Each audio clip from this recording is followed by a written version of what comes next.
What's the worst thing your kid's school ever did? My 9-year-old came home acting strange last Tuesday. Usually he's chattering about his day before he even gets through the door, but this time he just went straight to his room. When I found him there an hour later, he was sitting on his bed, staring at nothing. "Buddy, what's wrong?" I asked. That's when he broke down crying. Through his sobs, he told me about their special assembly that day. The principal had announced they were having a surprise guest speaker, someone who would teach them about real-life consequences. The speaker turned out to be a local police officer, but not for the usual safety talk. This officer brought in actual crime scene photos. Not cartoons or drawings, real photographs of car accidents, break-ins, and worse. He told a room full of 3rd and 4th graders that this is what happens when you make bad choices. My son described how kids started crying immediately. One girl threw up, several wet themselves. But when students tried to leave or cover their eyes, teachers told them to sit down and pay attention because this is important. The officer showed photos for over an hour. He described in graphic detail what happens in car crashes when people don't wear seatbelts. He showed videos of houses after break-ins, talking about how families got what they deserved for not locking their doors properly. There were photos of vandalized playgrounds with broken glass everywhere, and he told the kids this is what their school would look like if they didn't follow rules. But here's the part that made my blood run cold. He ended the presentation by saying that any kid who told their parents about what they saw would be marked,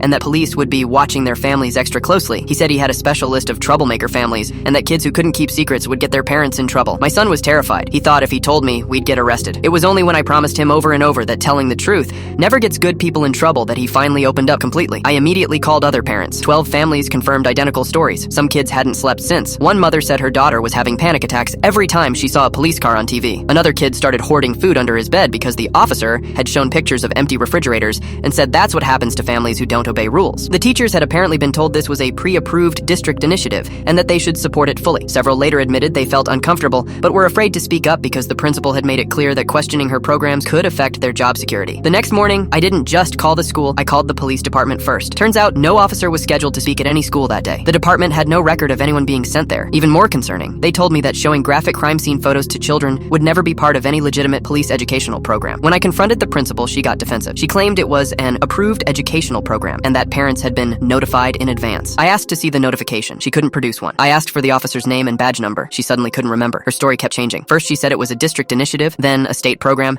then claimed she'd gotten special permission from the superintendent. That's when I realized something much darker was happening. I demanded to see the security footage from that day. After 3 days of legal threats from a lawyer I hired, they finally showed me the tapes. The police officer wasn't a cop at all. He was the principal's brother, a man who'd been fired from the actual police force 2 years earlier for misconduct involving inappropriate behavior with minors during school visits. The principal had falsified documents, used a fake badge she'd ordered online, and traumatized nearly 200 children with stolen crime scene photos he'd downloaded from the internet. The school board tried to cover it up initially, claiming it was a miscommunication and offering counseling services while refusing to admit wrongdoing. But when news picked up the story, everything unraveled fast. The principal was arrested for impersonating an officer, child endangerment, and conspiracy.